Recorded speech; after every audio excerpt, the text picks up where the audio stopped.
사도 바울이 지중해 상에 있는 크레타라는 상당히 큰 섬에서 목회하는 디도 참 아들 된 믿음의 아들이죠. 디도 목사에게 보낸 편지입니다. 디도서 1장 1절에서 2절을 한번 같이 읽어보겠습니다. 하나님의 종이요 예수 그리스도의 사도인 나 바울이 사도된 것은 하나님이 택하신 자들의 믿음과 경건함에 속한 진리의 지식과 영생의 소망을 위함이라. 이 생명은 거짓이 없으신 하나님이 영원 전부터 약속하신 것이라 그랬습니다. 이 말을 쉬운 말로 하면 이래요. 나는 하나님이 선택하신 사람들의 믿음을 도와주고 사람들의 믿음을 도와주고, 두 번째, 경건에 속한 진리 지식을 사람들에게 가르치고, 그래서 사람들로 하여금 영생의 소망을 가지고 살게 도와주는 사람입니다 하는 그런 뜻입니다. 나는 하나님이 선택한 사람들에게 믿음을 도와주는 사람이다. 나는 경건에 속한 지식을 사람들에게 가르쳐주는 사람이다. 그래서 그 사람들로 하여금 영생의 소망을 가지고 살게끔 도와주는 그런 사람이다. 사도 바울은 자기 자신의 정체성을 그렇게 말합니다. 왜 이 말을 디도서 처음에 이런 말을 했겠습니까? 사도 바울이 단지 자기소개만 하는 것이 아니라 참 아들 된 디모데야, 너도 이렇게 살아야 된다, 그렇게 말한 겁니다. 너는 하나님이 선택하신 자들, 그 사람들의 믿음을 도와주는 사람이 되어라. 너는 경건에 속한 진리 지식, 이상한 지식 전하지 말고 경건에 속한 그 진리 지식을 사람들에게 잘 가르쳐라. 그래서 사람들로 하여금 영생의 소망을 가지고 살게끔 그렇게 사역하는 사람이 되거라. 그런 뜻이기도 해요. 이 디도 목사가 목회하는 크레타라고 그러기도 하는데, 여러분들 인터넷에 검색해 보면은 굉장히 큰 섬이라는 것을 알게 될 것입니다. 그레데는 지중해 상에 있는 큰 섬이에요. 이 그레데 본바닥에 있는 사람들은 사도 바울이 이렇게 말을 합니다. 여기 디도서 1장 12절과 13절에 한번 읽어봅시다. 그레데인 중에 어떤 선지자가 말하되 그레데인들은 항상 거짓말쟁이며 악한 짐승이며 배만 위하는 게으름뱅이라 하니 이 증언이 참되도다. 여기까지만 읽겠습니다. 이 그레데라는 섬에 살고 있는 사람들을 본바닥에 있는 어떤 그레데인 예언자가 자기네 사람들에 대해서 이렇게 말을 한 것이 평한 것입니다.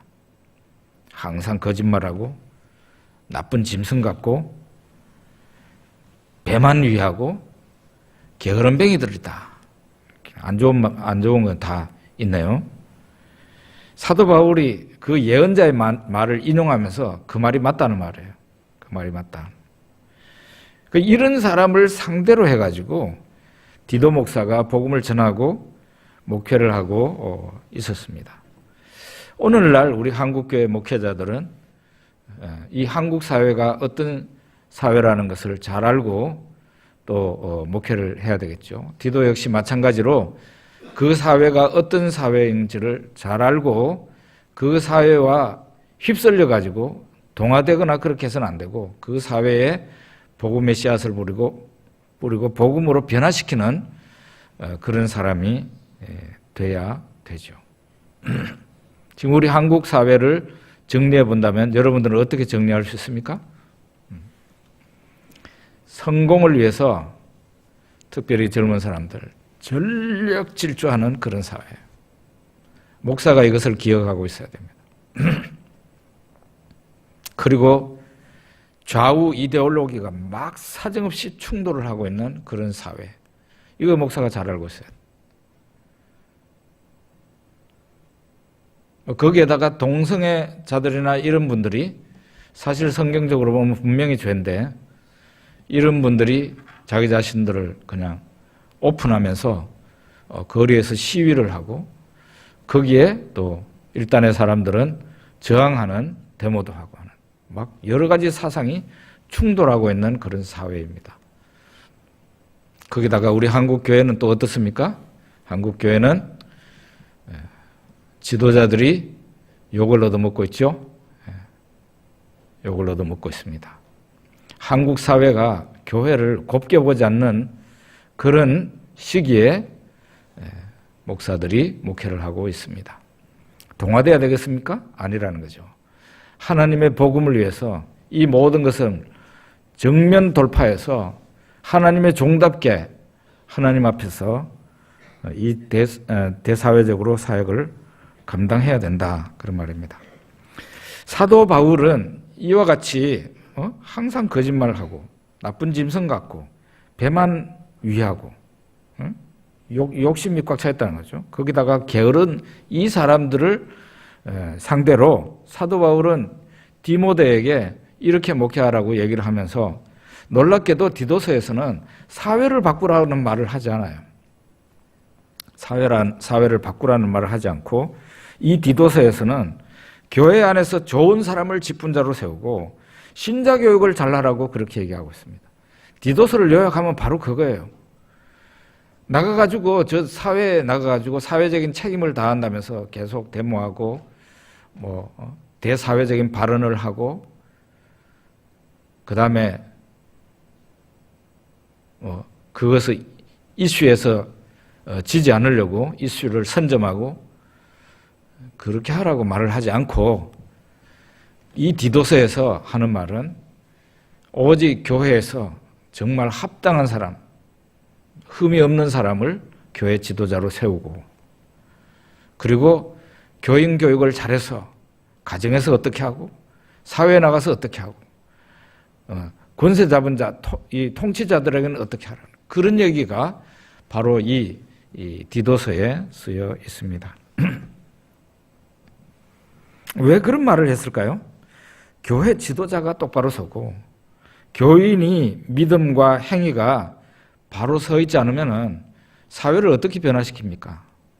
저는 지금 우리 한국에 문재인 대통령이 정치를 잘하는지 이런 거에 대해서 사실은 저 나름대로도 관심이 있지만 말하기가 낯뜨거워서 말을 못하겠어요. 왜냐하면은 교회가 사회에서 지탄을 받고 욕을 얻어먹고 있는 그런 상황에서 정부에 대해서 말할 수 있겠어요? 사회에 대해서 말을 할 수 있느냐고. 사회 사람들이 뭐라 그러겠어요? 너나 좀 먼저 회개해라. 그러지 않겠습니까? 정신 차려야 됩니다. 그래서 우리 자신부터 먼저 믿음을 똑바로 세워야 돼요. 우리는 그러고 사회에 나가지고 당신들 틀렸습니다라고 말을 하기 전에 우리가 똑바로 서야 된다 이 말이에요. 그렇게 하면 저 사회 사람들이 우리를 보고 역시 예수 믿는 사람들은 다르다. 말은 안 하고 말이 아니라 인격과 행동으로 말을 하는구나. 저기 뭐가 있는 것 같으니까 한번 가봐야 되겠다. 이렇게 나와서 예수님 믿게 되는 겁니다. 이 그레데라는 그 섬에 살고 있는 사람들이 나중에 블레셋 그 이스라엘 밑에 그 해안에 애굽으로 가는 그 해안에 이제 자리를 잡는 블레셋 사람들이 됩니다. 블레셋 사람들이 저 지중해 상에 있는 그레데하고 이런 쪽에 있는 사람들이 넘어와 가지고 가나안 땅에 이스라엘 사람들보다 먼저 자리를 잡은 거예요. 어쨌든 이 사람들하고 유대 율법주의 기독교하고 결탁을 하게 됩니다. 초대교회에 나타난 최초의 이단, 예수님이 세우신 교회가 제일 처음으로 맞닥뜨린 이단은 바로 기독교 율법주의입니다. 율법주의 기독교라고 말을 할 수도 있어요. 이 사람들은 어떤 사람들이었는가? 사도행전을 보게 되면은 예루살렘 교회가 부흥이 될 때 대규모로 제사장들, 그 다음에 바리새인들, 서기관들 이런 사람들이 예루살렘 교회로 유입이 됩니다. 율법에 대해서 특히 율법을 준수하려고 하는 바리새인들과 서기관, 제사장들 이런 사람들이 유입이 되면서 이 사람들이 바로 예수 그리스도의 복음에 대해서 완전히 거기에 대해서 이해를 하고 그 예수 그리스도의 복음이 이들의 안에 들어가 가지고 완전히 소화가 되고 피가 되고 뼈가 되고 살이 되었으면 이런 일이 없겠지만 이 사람들은 표면적으로는 예수를 받아들였습니다. 그러나 그들의 사상은 변화되지 않았습니다. 율법을 준수해야 할례를 받아야 구원을 받을 수 있다는 그 사상 말입니다. 그건 바뀌지 않았어요. 지금 우리 시대에도 교회를 다니고 있는 많은 사람들 가운데는 예수를 분명히 믿는다고 그러고 교회 다녀요. 근데 그 사람을 이렇게 얘기해 보면은 실제로는 예수님의 교훈을 따르는 게 아니라 유교의 교훈을 따르고 있는 사람이 있어요. 어떤 사람은 불교에 말하는 그런 것을 따르고, 왜냐하면 하도 오래전부터 그런 것이 해왔으니까. 어떤 교회에서 제가 직접 들은 얘기예요.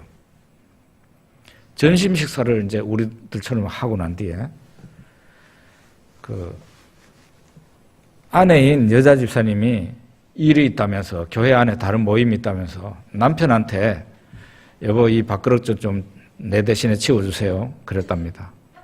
그랬더니 옆에 있는 어느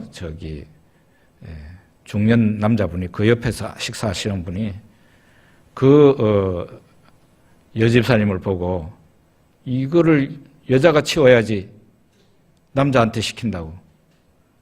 그거를 본 자매가 화가 엄청나가지고 문제의식을 가졌어요. 그리고 저한테 얘기를 하더라고요. 어느 큰 교회에서 교인이 그러더라고요. 이게 바로 유교예요, 유교. 예수 안에서는 남자와 여자가 없는 겁니다. 위아래가 없어요. 그런데 그 사람은 예수를 믿는다면서도 전통 사상에 유교적인 그 관습과 사상이 완전히 쩔어가지고 예수 믿는 사람이 사실 유교 경전을 제대로 읽어도 그런 거하고는 다를 텐데 이상한 조선시대의 낡은 사상을 가지고 아직도 지키고 있다는 말도 안 되는 것이죠. 예수님의 교회가 제일 먼저 맞닥뜨린 이단은 바로 율법주의 기독교입니다. 이 사람들은 어떤 사람들인가 하면은 예수를 믿는다는 사람들이에요. 교회 안에 있어요. 근데 이 사람들은 어떤 사람이 예수를 믿는 것으로는 충분하지 않다고 그래요. 구원받으려면 어떻게 해야 되느냐? 예수를 믿는 것으로는 충분하지 않고 유대인들처럼 할례를 받고 율법을 지켜야 된다. 이렇게 주장하는 사람들이에요. 사도행전을 읽어보면은 이 사람들이 사도 바울과 바나바가 가서 전도하는 현장마다 이 사람들이 와가지고 막 논쟁을 하고 사도 바울하고 싸웁니다. 그래서 나중에 예루살렘 총회가 열려서 정리를 하게 되죠. 그 사람들은 결국은 이단으로 판정을 받게 됩니다. 이 사람들이 그 디도서 1장 10절과 11절 한번 같이 읽어봅시다. 어떤 사람들인지. 불순종하고 헛된 말을 하며 속이는 자가 많은 중 할례파 가운데 특히 그러하니 그들의 입을 막을 것이라. 이런 자들이 더러운 이득을 취하려고 마땅하지 아니한 것을 가르쳐 가정들을 온통 무너뜨리는 도다. 이 율법주의 기독교 이단이 그레데에 와가지고 이 디도가 목회하고 있는 그레데에 와가지고 가르치고 있는 것이 율법주의 기독교였어요. 할례파 가운데 그렇다는 불순종하는 사람들이에요. 이 사람들은 헛된 말 하는 사람들이에요. 남을 속이는 사람들이에요. 이 사람들은 예수 십자가의 구원을 중점적으로 가르치는 게 아니라 예수 십자가의 구원은 최대한 약화시키고 유대인의 율법, 할례를 받아야 구원받는다. 율법을 지켜야 구원받는다. 이런 헛된, 그러니까 이 사람들이 남을 속이는 것이죠. 구원의 길이 그게 아닌데 그게 구원의 길이라고 얘기를 하니까 남을 속이는 사람들이죠. 이런 사람들이 있으니까 디도 너는 목회를 잘해서 이 사람들을 경계하고 주님이 책망을 하라. 그런 얘기를 하고 있습니다. 이 사람들이 11절에 보니까 이런 자들이 더러운 이득을 취하려고 마땅하지 아니한 것을 가르쳐 가정들을 온통 무너뜨리는도다 하세요. 더러운 이득이라는 얘기는 사람이 열심히 정당하게 일을 해서 돈을 벌면은 그건 더러운 이익이 아닙니다. 그런데 사람이 나쁘게 돈을 버는 거죠. 옳지 않은 방법으로 돈을 버는 거죠. 그게 바로 더러운 이익이에요.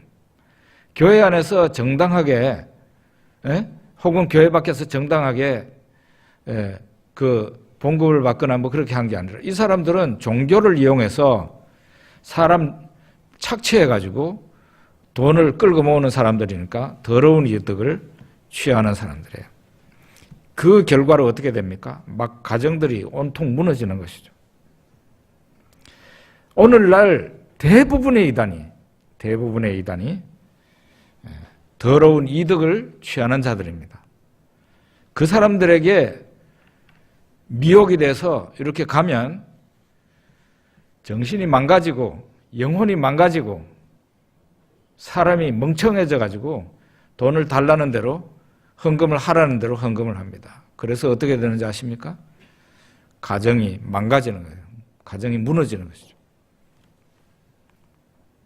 오늘날 율법주의 기독교 이단 가운데 대표적인 이단은 바로 안식일 교회입니다. 신천지가 워낙 경제라니까 안식일 교회 같은 거는 그냥 사람들이 생각도 못하는데 안식일 교회는 굉장히 오래됐고요. 미국에서 건너온 이단입니다. 이 안식일 교회를 30년 이상이나 전파하고 전도자 역할을 한 사람이 바로 건강 강자로 유명한 이상구 박사라는 사람이에요. 이 사람 전에 왜 KBS에 나와가지고 막 대히트를 쳤잖아요. 건강 강의로, 그죠? 그런데 이 사람이 3년 전에 변화가 됐어요. 그리고 안식일 교회에서 나왔어요. 그리고 지금은 정상적인 교회를 다니고 있습니다.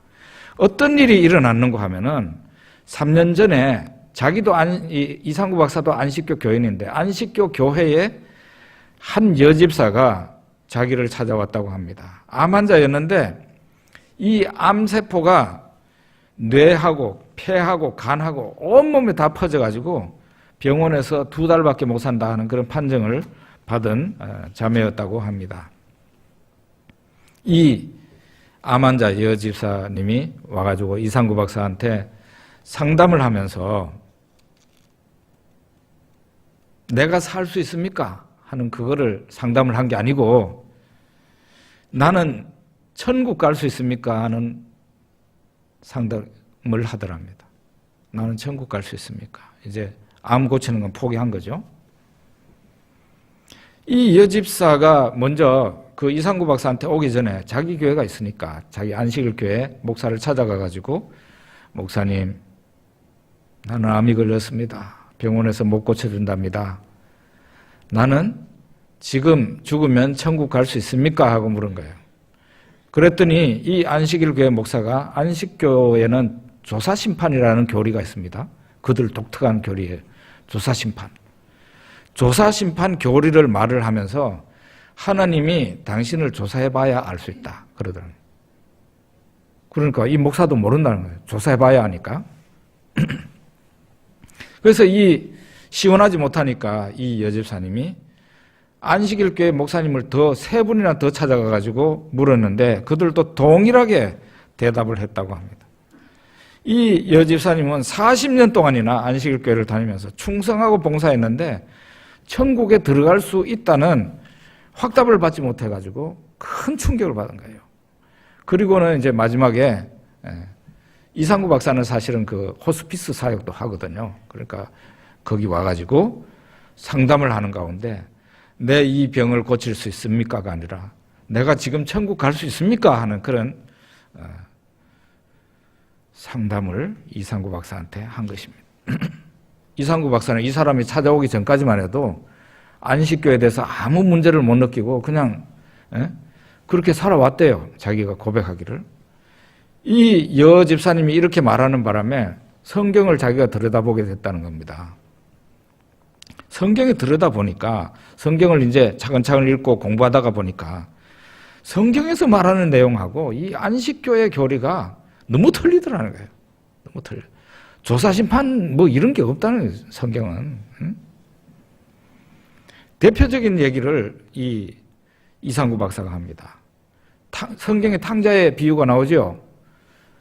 탕자의 비유가 안식교 조사심판 교리대로 하자면 그 탕자가 아버지께로 돌아옵니다. 그러면 아버지가 그 아들을 보고 얘를 아들로 다시 받아들일지 말지를 조사해봐야 하는 것이죠.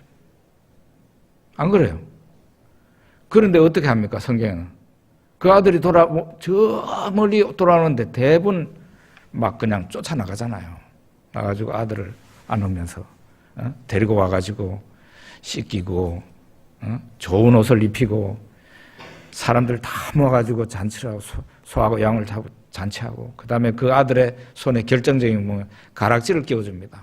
그 가락지는 너는 내 아들이다 하는 표잖아요. 성경은 이렇게 말을 하고 있다는 거예요.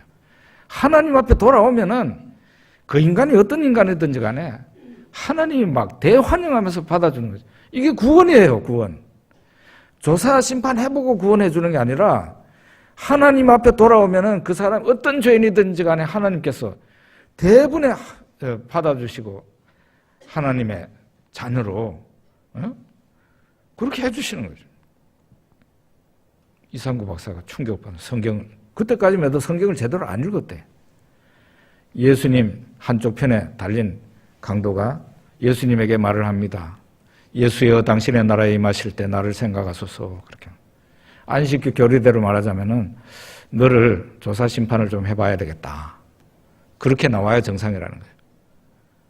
그런데 예수님 뭐라 그럽니까? 오늘 네가 나와 함께 낙원에 있으리라. 그 말은 오늘 너는 나하고 같이 저 천국에 가서 있을 거다. 거기서 있을 거다. 이거 얼마나 확실해요. 이런 부분을 보면서 이상구 박사가 느낀 거죠. 안식교는 이게 성경하고는 완전히 틀리는 얘기를 지금 하고 있구나. 그러니까 이 암에 걸린 여집사님 덕분에 이상구 박사가 제대로 성경을 들여다보게 됐고 확신을 가지게 됐대요. 확신. 자기도 이제 조사 심판 받을 필요 없이 그냥 이 세상에서 예수님을 모시면은 바로 그냥 하나님의 자녀가 되고 구원을 받는다는 것을 확신하게 됐다는 겁니다. 이런 과정을 거치니까 이상구 박사가 자기네 그 안식교 단체에다가 우리 안식교는 교리가 잘못됐습니다. 성경에서 이렇게 말을 합니다. 하니까 그 안식교 단체가 이상구 박사를 치리하려고 막 그렇게 한 거예요. 암만 해도 말을 안 듣고 오히려 벌을 내리려고 그러니까 할 수 없이 그 교회에서 나왔다고 그럽니다. 나와서 지금은 전국에 우리 정통교회를 돌아다니면서 교회를 다니면서 자기 간증을 하고 건강 강좌를 지금 하고 있어요. 그리고 그 사람 그 사이트에 들어가면은 나는 안식교에서 나왔습니다 하면서 탁 떠요. 지금 적어도 우리 한국에 있는 안식교는 대폭발이 일어났습니다. 공중분해되고 있는 중이에요. 성경이 무엇을 말하는가가 중요합니다. 성경이 무엇을 말합니까? 조사받아 봐야 하나? 그리고 죽어봐야 내가 구원받는지 아나? 안 죽어도 알 수 있어요. 성경이 무엇을 말합니까?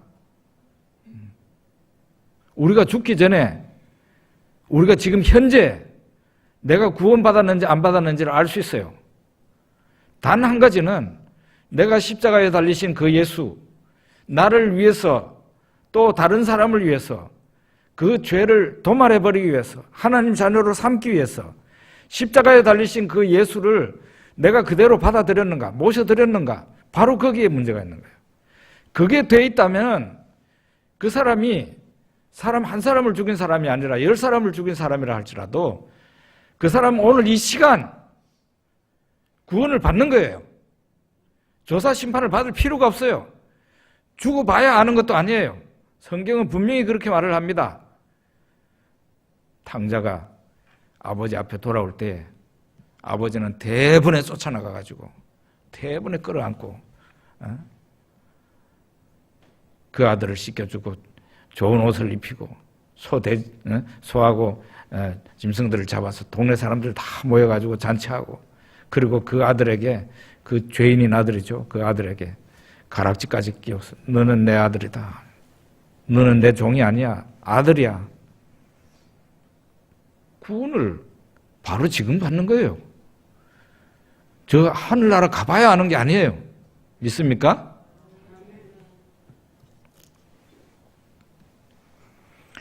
그레데 교회가 직면한 문제는 대사회적인 문제도 있었고, 교회 안에 이런 율법주의 기독교라는 이런 이단이 와가지고 교회를 어지럽히고 있었어요. 이런 상황에 사도 바울이 디도 목사에게 어떻게 하라는 얘기를 하는데요. 두 가지를 얘기합니다. 그것은 뭔가 하면은 직분자를 잘 세워라, 그런 얘기를 합니다. 특별히 여기 디도서에서 얘기하고 있는 것은 장로와 감독에 대해서 얘기하는데, 오늘날로 말하자면은 장로와 목사입니다. 장로와 목사는 굉장히 중요한 직분이에요. 디모데 전후서에서는 집사직까지도 얘기하고 있는데, 디도서에서는 장로와 목사직에 대해서만 얘기를 하고 있습니다. 장로와 목사를 성경에 그 얘기해놓고 이런 사람을 세워야 된다고 얘기를 합니다. 하고, 그 다음에 두 번째는 신자 교육을 제대로 시켜야 된다, 그런 얘기를 하고 있어요. 이 두 가지 이외에는 없어요. 이 두 가지를 얘기해요. 교회 직분자를 잘 세우고, 두 번째로는 신자 교육을 제대로 시켜라, 그런 얘기를 하고 있는 거죠. 디도서 1장 5절에서 9절, 좀 깁니다마는 성경 말씀보다 더 좋은 설교는 없어요. 우리 같이 읽어봅시다. 디도서 1장 5절에서 9절까지 같이 읽어봅니다. 내가 너를 그레데에 남겨둔 이유는 남은 일을 정리하고 내가 명한 대로 각 성에 장로들을 세우게 하려 함이니, 책망할 것이 없고 한 아내의 남편이며 방탕하다는 비난을 받거나 불순종하는 일이 없는 믿는 자녀를 둔 자라야 할지라. 감독은 하나님의 청지기로서 책망할 것이 없고 제 고집대로 하지 아니하며 급히 분내지 아니하며 술을 즐기지 아니하며 구타하지 아니하며 더러운 이득을 탐하지 아니하며 오직 나그네를 대접하며 선행을 좋아하며 신중하며 의로우며 거룩하며 절제하며 믿본 말씀의 가르침을 그대로 지켜야 하리니, 이는 능히 바른 교훈으로 권면하고 거슬러 말하는 자들을 책망하게 하려 함이라. 목사와 장로를 세울 때에 그 사람이 가정에 문제가 있으면 안 된다는 것이죠. 가정에 문제가 없는 사람, 한 아내의 남편이라는 얘기는 그 당시에도 여자를 많이 두고 있는 남자들이 있었습니다. 그런 것은 절대로 안 된다는 것이죠. 그리고 방탕하다는 그런 비난을 받는 사람이면 안 된다. 세 번째는 믿는, 순종하는 자녀를 둔 자라야 된다. 그러니까 이 사람이 믿음이 좋은 사람이라고 할지라도 자녀가 아버지에게 불순종하는 사람, 이런 사람은 장로나 목사 자격이 없다, 그런 얘기를 하고 있는 것입니다. 이 말은 무슨 얘기냐면, 자기 가정을 잘 인도하지 못하는 사람이 어떻게 교회의 지도자가 될 수 있겠느냐. 그거는 장로와 목사는 특별히 가르치는 직인데, 성도를 인도하는 직분인데, 자기 가정도 잘 인도하지 못하는 사람이 어떻게 교회를 인도할 수 있겠느냐, 그런 말입니다. 또 목사와 장로는 하나님의 청직이니까 책망받을 일이 없어야 된다는 거예요. 뭐 장황하게 지금 얘기하고 있잖아요. 책망받을 일이 없었다, 요약을 하자면. 왜냐하면은 교회 지도자는 남을 권면하는 사람이고 가르치는 사람이에요. 남을 권면하는 사람인데, 가르치는 사람인데, 자기가 흠이 있다면 어떻게 되겠어요? 듣는 사람이 내한테 그런 말 하지 말고 당신이나 똑바로 살세요, 이렇게 나올 거 아니에요. 그죠? 그리고 세상 사람들을 상대하는 일도 있습니다. 자기한테 흠이 있으면 안 돼요. 예를 들면은 막 공금을 횡령해가지고 욕을 얻어먹고 있는 사람이 지나갑니다. 예배드리고 지나가면은 사회 사람들이 저 사람 공금 횡령한 사람이야, 뇌물 받아 먹은 사람이야, 저 사람 사석에서 술 퍼먹고 음주운전한 사람이야. 다 알아요, 사회 사람들이. 그래가지고 되겠습니까? 안 된다는 거죠. 제가 이렇게 국내에 선교활동을 하고 국내에 들어와 있을 때에도 중국에서 수시로 저한테 메시지가 옵니다. 다 우리 제자들이 목회자들이니까 메시지가 와요. 며칠 전에는 메시지가 왔는데 뭔가 하면 자기네 그 그룹 내에서 어떤 목회자죠, 어떤 사역자가 이전에 간음을 했다는 겁니다. 그리고 자기 본부인을 버리고 그 여자하고 결혼을 했어요. 신자들이 이것을 문제를 삼았습니다. 그랬더니 그 목회자가, 그 사역자가 하는 말이 내가 그렇게 했지만은 내가 하는 말은 하나님의 말씀이니 들어야 됩니다. 이러면서 설교를 한다는 거예요. 성경을 가르친다는 거예요. 이 사람을 어떻게 처리하는 게 맞습니까? 하고 저한테 묻는 거예요. 제가 무슨 말 했겠습니까? 그 사람이 가르치는 일을 해서는 안 된다. 그 사람이 너희들의 목회자 그룹에 있다면은 제재를 가해서 그 목회자 딱지를 떼버려야 된다고 그랬어요. 말도 안 되는 철면피라고 그랬어요. 예?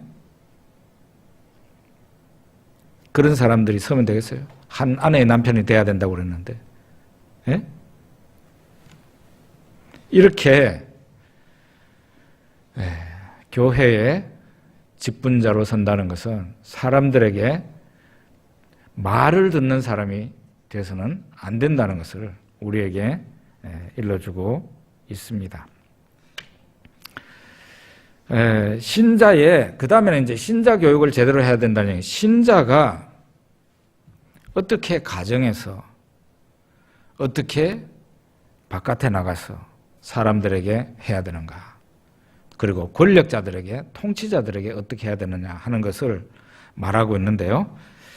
먼저는 사도 바울이 나이 많은 남신자들에게, 나이 많은 남자 신자들에게 말을 합니다. 여기 올리는 것은 좀 쉽게 이해하도록 하기 위해서 현대인의 성경으로 여러분들에게 올려드립니다. 같이 한번 읽어봅시다.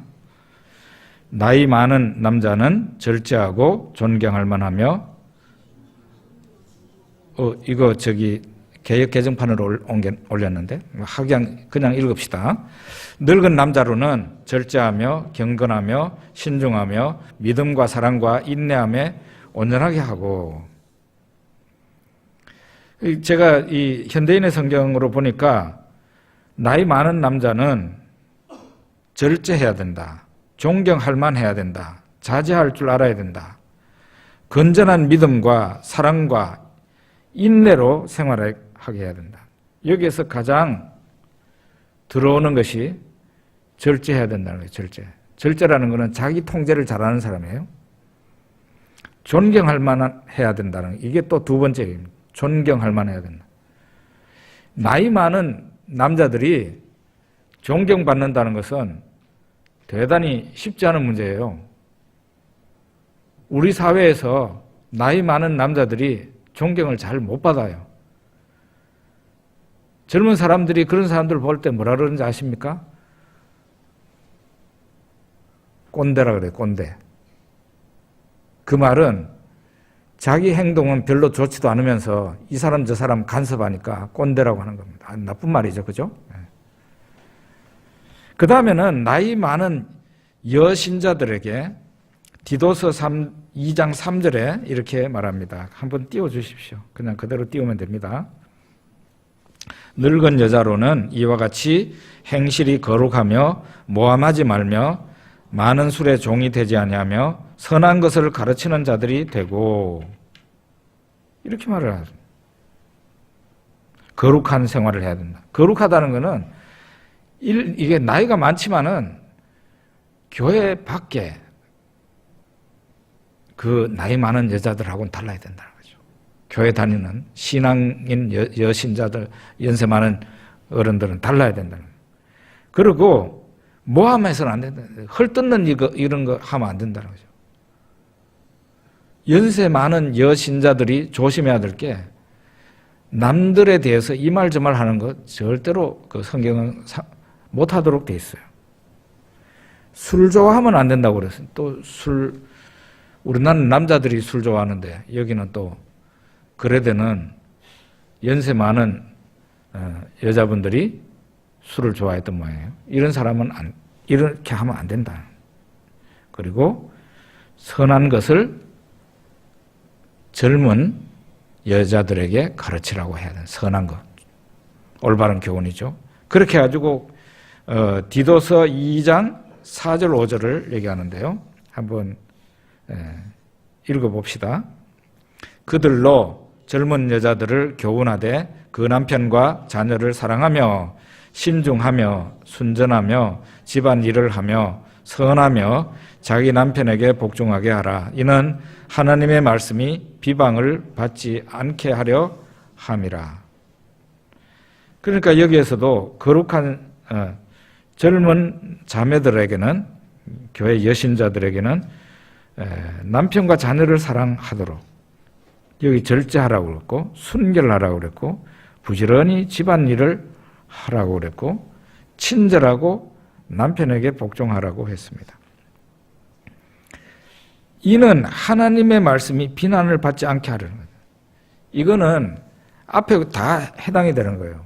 나이 많은 남신자들에게, 나이 많은 여신자들에게, 젊은 교회 안에 젊은 여신자들에게, 또 젊은 남신자들 나오는데 하나님의 말씀이 비난을 받지 않게 하려는 거예요. 그 말은 뭔가 하면은 교회 안에서나 밖에서나 합당하지 못하게 살면은 하나님의 말씀이 비난을 받아요.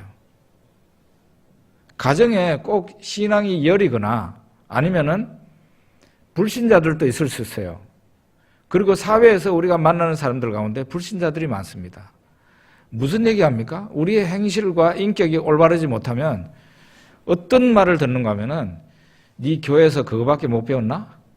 이런 말이 나오는 거죠. 교회에서 뭐 배웠어? 성경에 그렇게 쓰여 있나? 이런 말을 듣게 되는 거예요.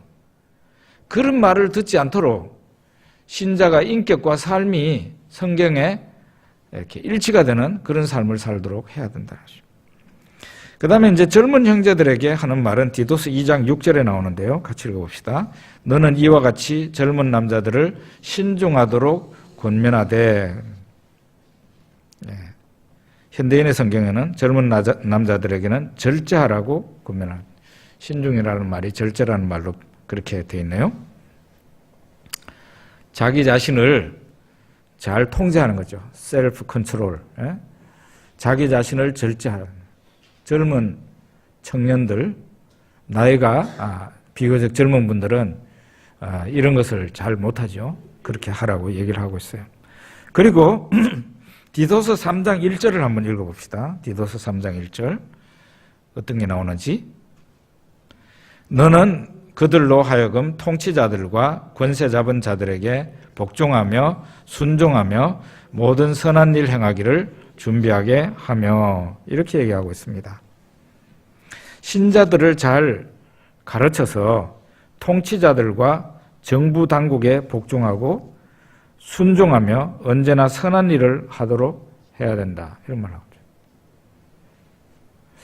그 당시에는 통치자들, 권세 있는 자들이 일반 백성들이 뽑은 사람들이 아니라 그냥 대대로 세습해서 왕인 가족들은 왕의 아들로 넘어가고 손자로 넘어가고 이렇게 해가지고 통치자 왕이 되고, 권력자들도 신자들이 뽑은 사람들이 아니에요. 그런 사회임에도 불구하고 신자들은 데모를 하지 해서는 안 된다는, 이걸 적용하자면 그 말이에요. 그렇잖아요, 그죠? 데모를 하면 안 된다, 그런 얘기입니다. 오늘 이 시대에 어떻게 적용할 수 있을지는 우리가 참 많이 고민을 해봐야 될 것 같습니다. 사실 오늘 이 시대에 대한민국과 미국이나 이런 데서는 국가의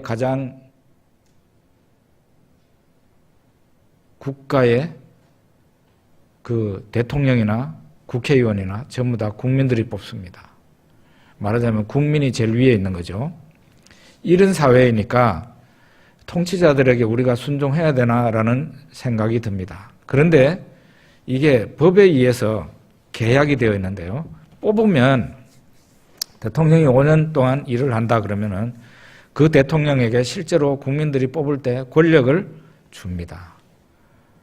5년 동안 우리가 꼭 아무리 잘못해도 꾹 참을 테니까 잘해서 때로는 무력을 사용할 수도 있고 해서 이 나라를 잘 지켜주고 백성이 힘들게 살지 않도록 안전하게 살도록 잘해주고 우리가 등 뜨시고 배부르게 해주십시오. 그래가지고 권력을 그 사람에게 국민들이 넘겨주는 겁니다. 이 정도가 되었으면 대통령은 권력을 갖게 되는 거예요. 그리고 이 사람이 사람인지라 하고 있는 일 가운데 어떤 전체는 아니더라도 국민의 절반이 될 수도 있고 3분의 1이 될 수도 있고 불만을 사는 그런 정책을 펼칠 수도 있습니다. 되도록이면 국민들이 순종해주고 잘 따라주는 것이 우리 예수 믿는 사람의 도리이다. 그러니까 저도 굉장히 비판적인 사람이라 통치자들이나 국회의원들이나 이런 사람들에게 제가 좋은 말을 그다지 많이 해본 사람이 아닌데 이런 성경의 교훈을 보면서 나도 이제 좀 바뀌어야 되겠구나. 내가 그 사람들 욕한다 해서 내 말을 듣는 것도 아니고 내가 그 사람들한테 욕하는 시간에 차라리 기도하는 게 훨씬 낫지. 그런 생각을 하게 됩니다. 그 다음에 우리 신자들이 모든 사람들에게 어떻게 행동해야 되는지 말을 하는데요. 디도서 3장 2절 읽어봅시다. 또 아무도 비방하지 말며 다투지 말며 관용하며 범사에 온유함을 모든 사람에게 나타낼 것을 기억하라.